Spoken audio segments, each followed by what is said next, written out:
10:08 Israel Standard Time, which would also be 22:08. And we're on Daf 20 of Makot, or Makos, depending on your pronunciation. Makos Daf 20, side A, Chaf and Aleph, with the words Loike Achas. He is flogged with one set of lashes because he ate it without separating truma of the tithe from the first tithe and is consequently liable for eating untithed produce. Had he separated truma of the tithe, it would have been permitted for him to eat the entire fig, as it is permitted for a priest to partake of both truma gedola and truma of the tithe. וזר שאוכלה לא כשתיים, שאילו בתחילה אכלה, אינו לא אכל אחס. And a non-priest who eats the fig is flogged with two sets of lashes. Lashes. There used to be a commercial called Dashers. That's why we see lashes. They go, lashes. Okay. And a non-priest who eats the fig is flogged with two sets of lashes for both eating untithed produce and eating the truma therein, which is forbidden for all non-priests. The Braita notes, as if the non-priest ate the fig initially before separating truma and tithes, he is flogged with only one set of lashes for eating untithed produce. Once he separated the truma and tithes, he is flogged for eating truma as well. Time madis Yerushalayim habigvul and like shalish. The avagav the loike roy pnechoima. The aile yapke. The Gemara infers from the statement in the Braita, and it is a year when second tithe is separated and he is in Jerusalem, that the reason he is flogged with two sets of lashes is that he is currently in Jerusalem, where it is permitted to partake of second tithe produce. But if he ate the fig in the outlying areas outside of Jerusalem, and he designated second tithe in the fig, he is flogged with three sets of lashes.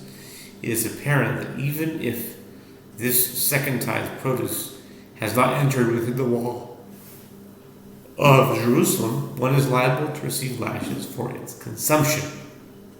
This contradicts Rabbi Yochanan's opinion, as he holds that one is liable to receive lashes for eating second tithe produce only if it entered Jerusalem. The Gemara answers, the case in the Braita is one where they took the fig into Jerusalem and then took it out of Jerusalem. That is why he is liable to receive a third set of lashes. The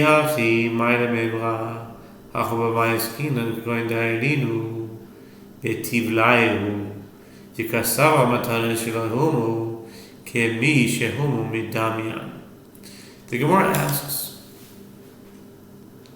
if so, what is the purpose of stating this halacha?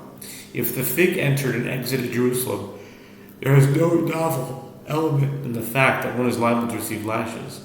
The Gemara answers there is a novel element in this halacha, as what are we dealing with here? We are dealing with a case when one took figs into the city while they had the status of untithed produce, before trumot and tithes were separated, and Rabbi Yossi holds that the status of gifts that were not yet separated from the produce is like that of gifts that were already separated. The novel element is that although second tithe was not separated in practice, all the halachot of second tithe are in effect with regard to the portion that he intends to separate as second tithe. Therefore, it, after taking the untithed produce into Jerusalem, he took it outside of Jerusalem. If, after taking the untithed produce into Jerusalem, he took it outside of Jerusalem and ate it, he's liable to receive lashes.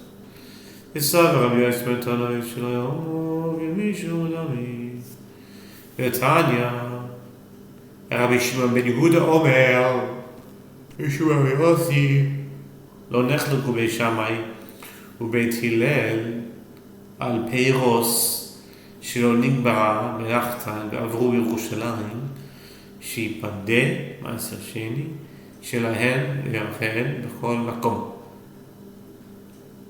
The Gemara asks, and does Rabbi Yossi hold that the status of gifts that were not yet separated from the produce is like that of gifts that were already separated? But isn't it taught in a Braita that Rabbi Shimon ben Yehuda says the name of Rabbi Yossi? Beit Shammai and Beit Hillel did not disagree with regard to produce whose labor was not completed and the obligation to tithe had consequently not yet taken effect, and which at that stage passed through Jerusalem. That is second tithe produce may be redeemed and may be eaten anywhere, as long as the obligation to tithe has not taken effect. The sanctity of Jerusalem does not affect the produce.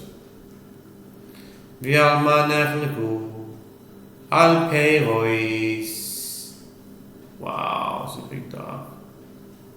Whoa. Gotta do it.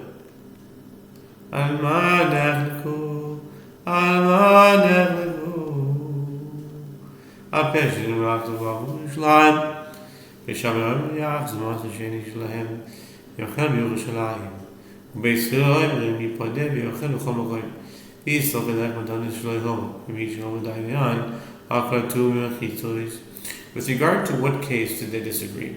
It is with regard to produce whose labor was already completed and it passed through Jerusalem before Trumot and tithes were separated from it, as Beit Shammai say. Since one is obligated to separate second tithe from this produce, and the produce was in Jerusalem, he must bring the second tithe produce back to Jerusalem, and it shall be eaten in Jerusalem. And Beit Hillel say, the produce may be redeemed and eaten anywhere. And if it enters your mind to say the status of gifts that were not yet separated from the produce is like that of gifts that were already separated, how can Beit Hillel hold that the second tithe produce may be redeemed? Wasn't the produce admitted by the walls of Jerusalem? Therefore, even though second tithe was not yet separated, it can no longer be redeemed. Apparently, Rabbi Yossi certainly holds, in accordance with the opinion of Beit Hillel, holds that the status of gifts that were not yet separated from the produce is not like that of gifts that were already separated. Amar Rabba, Rabba said,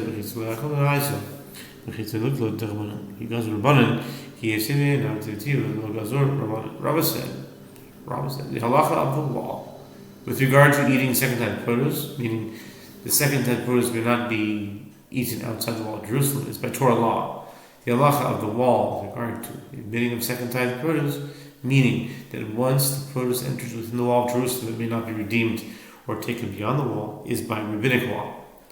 And when the sages issued the decree that one may not remove from Jerusalem second-hand produce that entered within the walls, they did so when the tithe is in its unadulterated form, as after it was separated. But in a case where it is in its status of untithed produce, the sages did not issue a decree.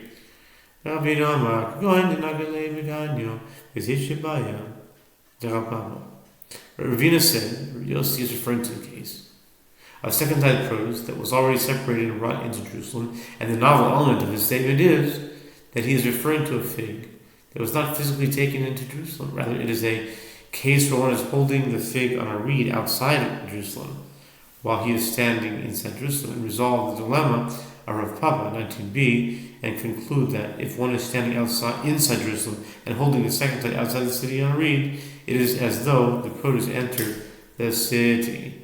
And that concludes the Gemara for that. And starting Mishnah soon. Baitel.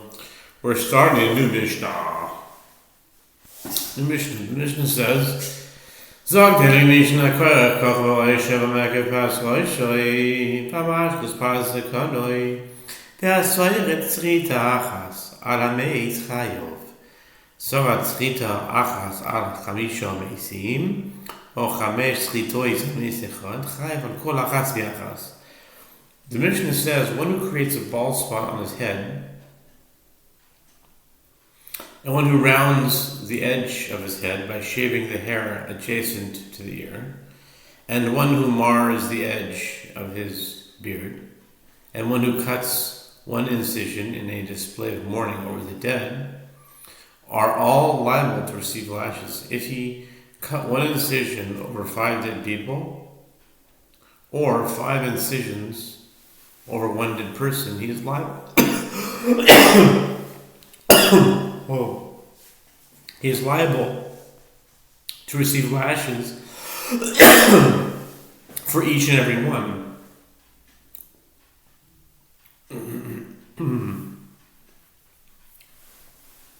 Al Rosh Shtaim Achas Mikan V'Achas Mikan V'Al Zakan Shtaim Mikan V'Achas Minamata V'Eliezer Omer Im Nitlo Kulan K'Achas Enofai V'Achas. For rounding the edges of his head, one is liable to receive 2 sets of lashes. One from here, the hair adjacent to one ear, and one from there, the hair adjacent to the other ear. For marring the edges of his beard, there are 2 edges from here, on one side of his face, and 2 from there, on the other side, and one from below, on his chin. Rabbi Eliezer says, if he remove the hair on all the edges of his beard in one action, he is liable to receive only 1 set of lashes for all of them. Rabbi Eliezer Omer, afilu lakto b'laket o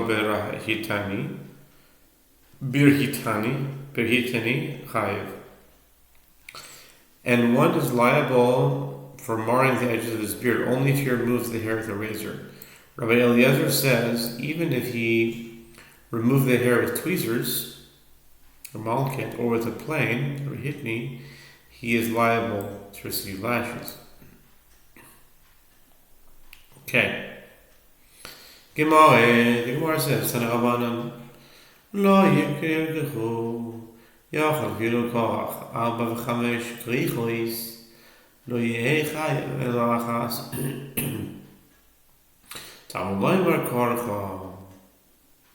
Lechayav al kol korcha v'korcha b'rosham. Matamid lomer. Lefi shenema lo sitz goytedu v'lo isosimu korcha bein einechem lo meis. Yachal lo yeh chayav ela al bein ha'einayim bilvad. Minyan l'rabois ha'roish, but loimer b'rosham l'rabois kol ha'roish.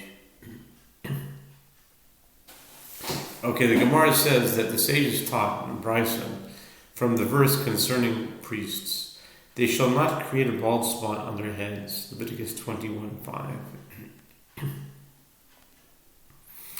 One might have thought that even if he created 4 or 5 bald spots in one action, he will be liable to receive only 1 set of lashes. Therefore, the verse states bald spot in the singular to render one liable to receive lashes for each and every bald spot. The verse continues, upon their heads. What is the meaning when the verse states that term? Since it is stated, you shall neither lacerate yourselves nor place a bald spot between your eyes for the dead.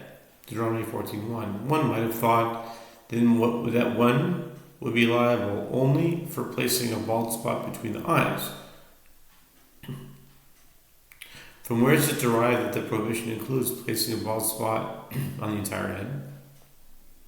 The verse states, upon their heads, to include the entire head.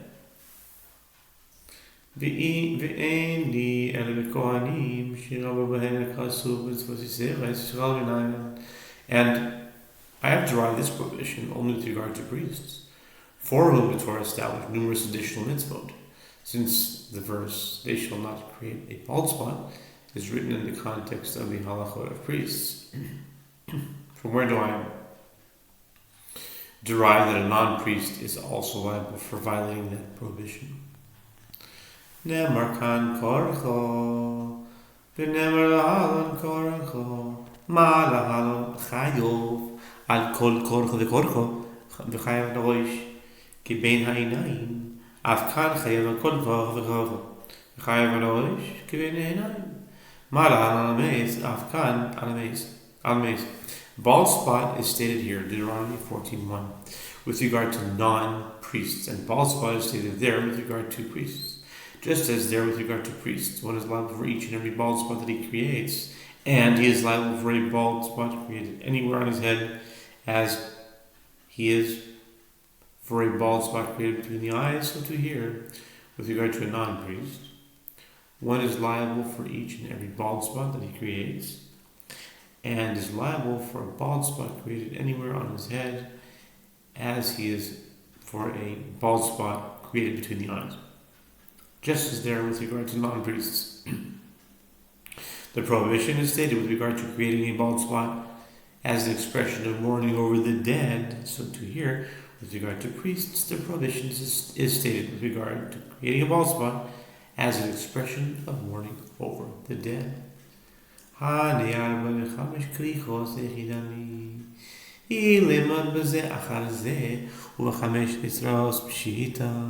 Gemara asks, with regard to these 4 or 5 bald spots created over one dead person, for which is one liable to receive lashes for each and every spot? What are the circumstances? If we say that he created those bald spots one after the other and with 5 separate forewarnings, one preceding each action, it is obvious that he is liable for each and every bald spot. In that case, he is one who violates the same prohibition several times and is punished for each violation for which he was forewarned.